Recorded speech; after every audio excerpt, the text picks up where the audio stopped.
चिराग पासवान भीड़ देखकर आज पूरी तरीके से गदगद हो गए। यही भीड़ के बहाने चिराग पासवान ने आज शक्ति प्रदर्शन किया है।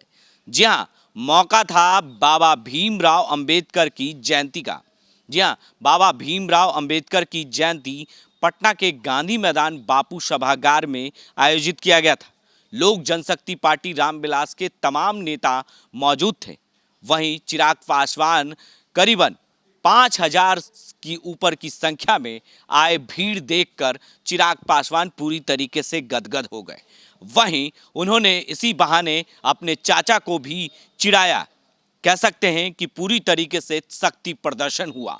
आज राजनीतिक पूरी तरीके से बाबा भीमराव अंबेडकर के बहाने राजनीतिक रोटियां सेकी गई।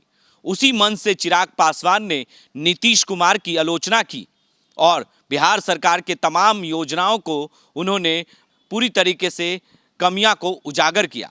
चिराग पासवान पूरी तरीके से आज मंच से भीड़ देखकर गदगद हो गए और नीतीश कुमार को पूरी तरीके से गुस्से में आकर क्या कुछ कहा, वो पूरा नज़ारा हम आपको दिखाते हैं। आप लोगों के समझ रखने का एकमात्र कारण है क्योंकि आज होड़ लगी हुई है डॉक्टर बाबा साहेब भीमराव अंबेडकर को अपनाने की, पर उनके विचारों पर चलने की जरूरत शायद ही कोई महसूस करता है। आज हर कोई उनकी तस्वीर, उनकी प्रतिमा की बात करता है, पर हमारे नेता ने अपने नेता के तौर पर डॉक्टर बाबा साहेब भीमराव अंबेडकर जी को तब अपनाया था जब लोग डॉक्टर बाबा साहेब भीमराव अंबेडकर जी का नाम तक लेने से कतराते थे, जय भीम बोलने से कतराते थे। और उन्हीं के नक्शे कदमों पर चलते हुए हमारे नेता ने भी अपना पूरा जीवन समर्पित किया, न सिर्फ अनुसूचित जाति जनजाति वर्ग के लोगों के लिए, बल्कि हमारे देश, हमारे प्रदेश, हमारे समाज के हर गरीब शोषित वंचित वर्ग के लोगों को। सामाजिक समानता की बात डॉक्टर बाबा साहेब भीमराव अंबेडकर करते थे। उस सामाजिक समानता को सही मायनों में अगर किसी ने धरातल पर उतारने का काम किया, सही मायनों में उनके विचारों को अगर किसी ने धरातल पर उतारने का काम किया तो वो हमारे नेता आदरणीय रामविलास पासवान जी थे। उन्होंने जात पात धर्म मजहब से उठकर समाज के गरीब शोषित वंचित वर्ग के लोगों की लड़ाई लड़ी। उन्होंने बिना किसी भेदभाव के मंडल कमीशन हमारे नेता आदरणीय रामविलास पासवान जी की देन।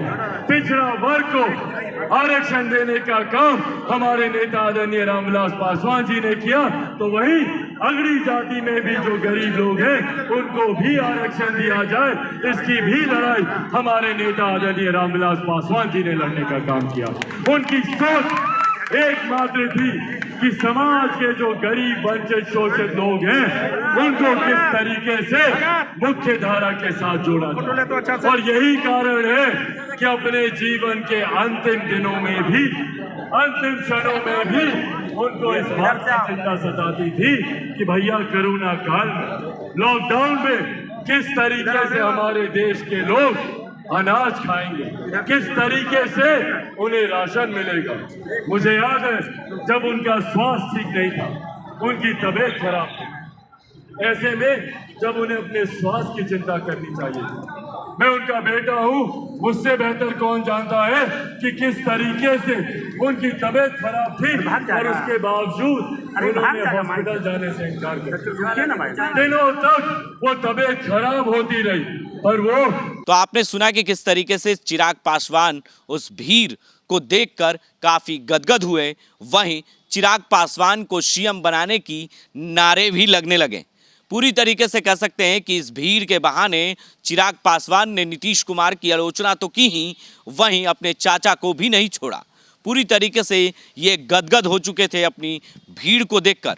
तमाम लोक जनशक्ति पार्टी रामविलास के तमाम नेता मौजूद रहे। वहीं इस भीड़ में चिराग पासवान ने नीतीश कुमार की कई योजनाओं की आलोचना भी की। आगे के अपडेट्स के लिए आप बने रहें देश न्यूज़ के साथ और देखते रहें देश न्यूज़।